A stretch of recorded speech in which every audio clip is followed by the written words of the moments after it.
예, 요번 시간에는요, 우리 그 기초고시 경제 6장의 그 131페이지에 나오는 그 수요 부족 현상이 그 나타난 이유에 대해서 우리가 공부를 해보도록 하겠습니다. 고전학파는요, 그 세이의 법칙에 따라서 공급은 스스로의 수요를 창출한다라고 했습니다. 그래서 단기적으로 혹은 일시적으로는 물론 이제 공급과 수요가 일치하지 않아서 좀 균형이 깨지는 불균형이 발생할 수는 있다라고 주장했지만 결국 장기적으로 보게 된다면 공급과 수요가 일치하게 돼서 균형으로 도달한다라고 이렇게 주장을 한 겁니다. 그런데 여기서 우리가 가만히 생각해 보면요. 가계라는 경제 주체가 있고요. 그 다음에 기업이라는 경제 주체가 있잖아요. 기업은 생산하고 가계는 소비하는데, 일단은 가계는 기업에게 생산 요소를 제공해 주고요. 생산 요소를 가지고 기업은 생산을 할 겁니다.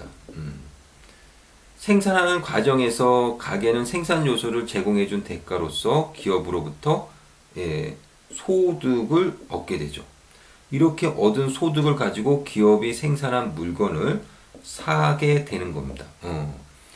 그러면 100을 소비했다면, 아니 100이라는 소득을 올렸다면 가게가 결국은 내가 그 100을 갖다가 소비하지 않아도 내가 뭐 80만 소비하고 20은 저축했다 하더라도 그 저축은 결국은 다른 사람에게 대출되고 국가 경제 전체적으로는 결국은 소비로 이어지지 않겠느냐.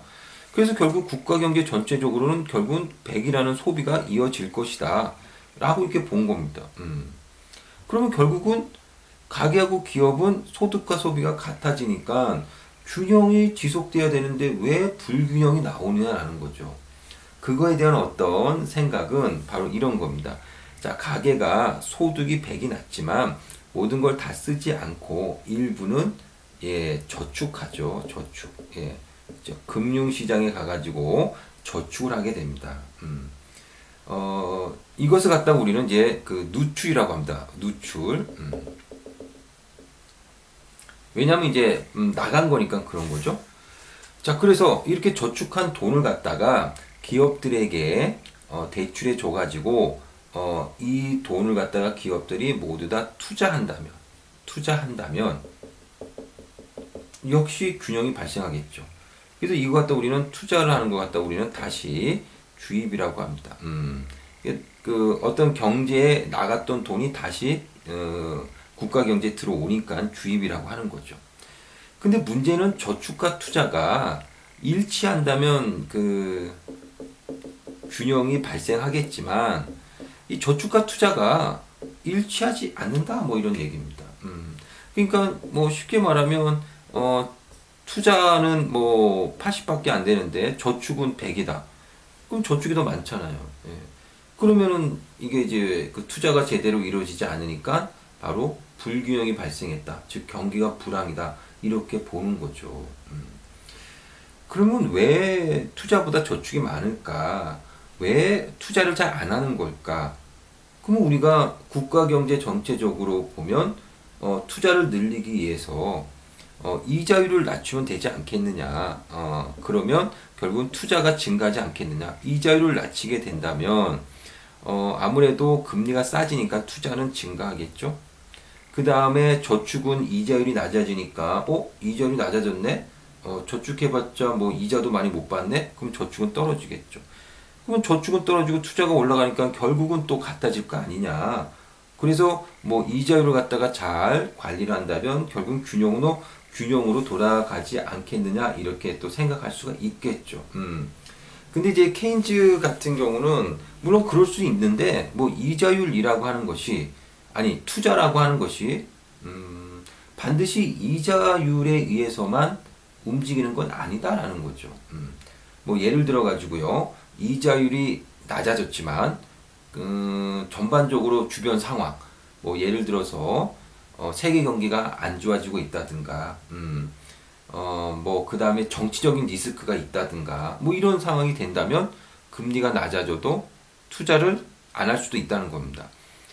그래서 그 케인즈는 여러 가지 어떤 외부적인 요인들도 있기 때문에 이자율이 내려갔다고 해서 곧바로 투자로 연결되기는 어렵다라고 하는 것이 이제 케인즈의 생각이었습니다. 자, 그래서 결국은 저축과 투자가 같지 않기 때문에 이렇게 이제 그 불균형이 생긴다라고 보시면 되겠습니다.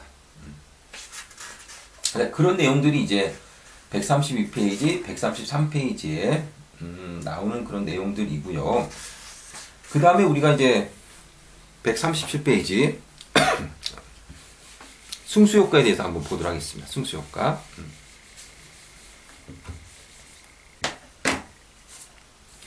자, 승수효과는 우리가 그 5장에서 배웠죠.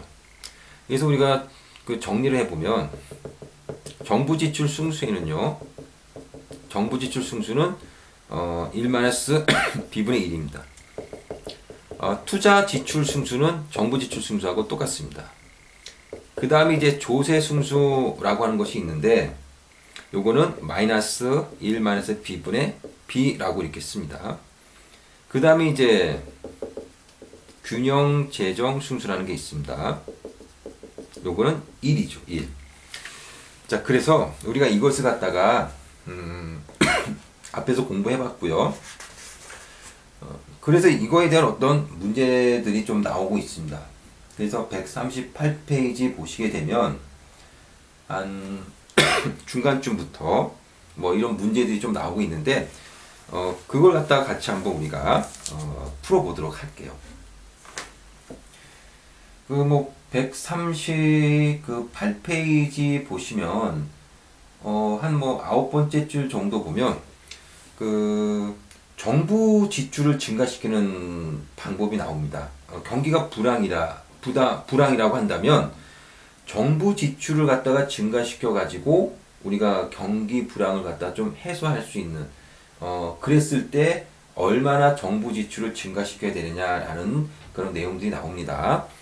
자, 그러면 지금 현재 완전고용 국민소득이 있고 그 다음에 균형 국민소득이 있다라고 칩시다.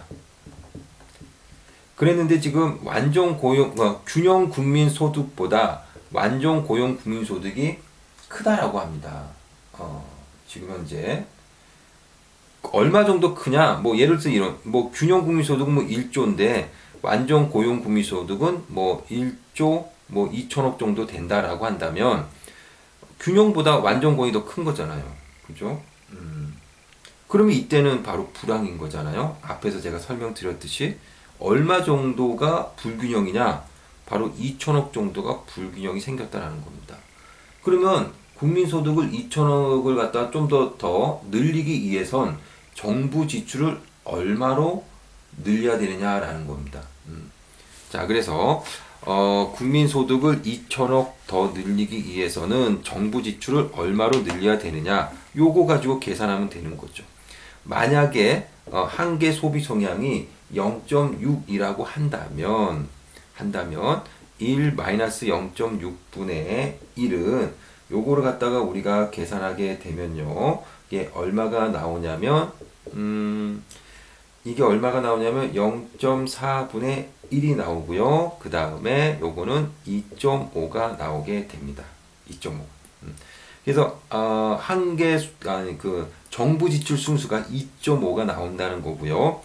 이 말은 무슨 말이냐면요. 예를 들어서 정부 지출을 100을 증가시키면 그 2.5배인 국민소득은 250억 늘어난다는 뜻입니다. 자, 그러면 정부 지출을 얼마로 증가시킬까? 모르죠. 그래서 X로 놓읍시다. 그 다음에 X만큼 정부 지출이 증가했는데 국민소득은 얼만큼 증가했느냐? 정부 지출 승수 2.5를 곱해주면 된다는 겁니다. 그래서 우리의 목표는 2천억을 증가시키는 것이 목표잖아요. 그러면 이제 이렇게 해서 X를 구하면 되는 겁니다. 그래서 2천억을 2.5로 나눠주게 되면 X는 얼마가 나오냐면요. 이게 800이 나오게 됩니다. 800.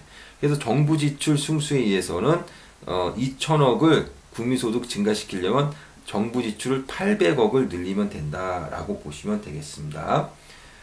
투자 지출 승수는 뭐냐면 경기가 불황일 때 정부 지출을 통해서 경기 불황을 해소하는 게 아니라 기업들의 투자로 인해 가지고 경기 불황을 해소하고자 하는 겁니다. 근데 투자 지출 승수는 정부 지출 승수하고 똑같네요. 예. 그래서 우리가 국민소득을 2천억 늘리려면 기업의 투자를 800억을 증가시키면 된다라고 보시면 되겠습니다. 어차피 똑같은 거니까요. 자, 그 다음에 이제 조세숭수를 한번 볼게요. 조세숭수. 조세숭수는 뭐냐면, 정부가, 2천억이라는 국민소득을 증가시키려면 세금을 깎아주면 됩니다. 세금을 늘리면 국민소득이 줄어들고, 세금을, 감소시키면 이제 국민소득이 증가한다고 했으니까요. 케인즈가 그랬거든요. 그래서 케인즈는 뉴스 이론에서 정부 지출을 확대하거나 조세 감면 등을 통해서 유효한 수요를 창출해야 된다라고 이게 주장한 겁니다. 자, 그러면 어쨌든 2천억의 국민소득을 늘리기 위해서는 세금을 깎아줘야 되는데 얼마큼 깎아줘야 되느냐? 요거 계산하시면 됩니다. 그래서 요거를 보시면 마이너스 1 빼기 한계 소비 성향이 0.6이라고 한다면 1 빼기 0.6분의 0.6이 되고 요거 계산하면 마이너스 1.5가 나옵니다. 그래서 세금을 얼마를 깎아줘야 되느냐 모르죠. 그래서 여기다가 1.5를 계산하고 곱하고 마이너스 1.5를 계산하고 이게 2천억이 되게끔 해야 된다라는 겁니다. 그럼 이제 마이너스 1.5가 넘어가게 되면 이렇게 계산하게 되면 얼마가 나오냐면 1333억 정도가 나옵니다. 결국은 마이너스니까 마이너스 1333억 정도 세금을 깎아주면 된다라고 보시면 되겠습니다. 자, 그 다음에 이제 균형재정 승수입니다. 균형재정 승수는 1입니다. 1. 예, 따라서 우리가 정부 지출을 할 때 채권을 발행하지 않고 순수하게 세금으로만 걷어가지고 정부 지출을 하고자 할 때는 그때는 균형재정이라고 하고요. 그때 균형재정 승수는 1입니다. 그래서 2천억의 국민소득을 갖다가 증가시키려면 세금을 2천억을 걷어서 2천억을 정부 지출하면 된다는 겁니다. 왜냐하면 균형재정 승수가 1이니까 1은 똑같은 거죠. 예. 자, 그래서 요런 내용들이 이제 페이지 138페이지에 나오고 있는 내용이라고 보시면 되겠습니다. 자, 이렇게 해서 우리가 6장에 대한 내용들을 갖다가 같이 한번 공부를 해봤습니다. 자, 여러분 수고하셨습니다.